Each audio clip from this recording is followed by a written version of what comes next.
এই যে 4,000 টাকার মোবাইল অ্যান্ড চালান খাটালাম, 8,000 টাকা, কত টাকা? এই 8,000 টাকা, 4,000 টাকার মোবাইল ঠিক করার পরে আপনি এটা 8,000 টাকা বেচে নিতে পারবেন। 8,000 16,000 টাকা, আরও 8,000 টাকা লাভ। কিন্তু আমরা বেচবো না, আমরা এটার মধ্যে আবার প্রয়োগ করবো বর্ণ স্কিমেটিক ডায়াগ্রাম। কী প্রয়োগ করবো? ওই বর্ণ স্কিমেটিক ডায়াগ্রাম দিয়া কোন জায়গায় বিবাস্তান কদ্রবন্ধু গেছে, বিবিড কদ্রবন্ধু গেছে, ডেড ফোন ট্রেসিং করবো। কথা বুঝতে পারিনি? প্রত্যেকটা কানেক্টার উঠাবো, প্রত্যেকটা আইসি উঠায় রিবিলিং করে বসাবো।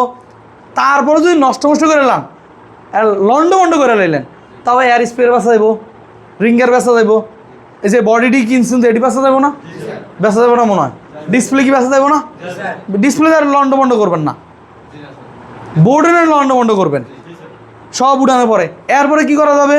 2.2K নাই মনে হয়, বুস্ট কল নাই, হ্যাঁ বাক্কল কি নাই? বাক্কল কি একটা দুইটা? পাওয়ার আইসি 6টা তো বাক্কলে থাকে, 6-7টা। কথা বলতে দেন। ক্যাপাসিটার নাই, 2G আইসি নাই, RFIC নাই, 4G নাই, পাওয়ার আইসি নাই, কি নাই? এরই সব উড়ায় মুড়ায় বেচতে তো আমরা এটা 8,000 টাকার উপর চলে আসবে। কথা বুঝতে পারেন? তা চালানটা আসতেছে না কোথা থেকে? আগে ইনভেস্ট করতে হবে। আর ইনভেস্ট করাইছি এটা দিয়া, এটা রিমুভ করে ইনভেস্ট করাইতে আসি, কিন্তু ইনকাম আবার হচ্ছে। এটি কি অসল না? আজকে কাঁচামরিচ 2 কেজি বেশি আনছে মোবারক ভাই, কালকে পর্যন্ত চলবে, পরের দিন নষ্ট হয়ে যাব নাকি?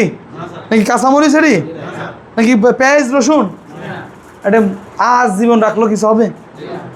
হবে না। তো এইখানে আমরা খরচ করলাম 8,000 টাকা। আর আমি এই 2টা মোবাইল ডিসপ্লে লাগানো শিখে গেলাম, ব্যাকসেল লাগানো শিখে গেলাম, আঠা লাগানো শিখে গেলাম, একটা কাস্টমার মোবাইল ভাঙ্গা ছুড়ে লয়ে এলে কীভাবে সলিউশন করতে হয় এটাও শিখে গেলাম।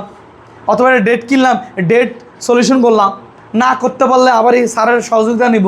কথা বুঝে পারিনি? ডেটই কিনলাম, আধার রানিং হলে তো ডিসপ্লে লাগামো। কথা বুঝাইতে পারছি? ডেট আইলো, কি আইলো?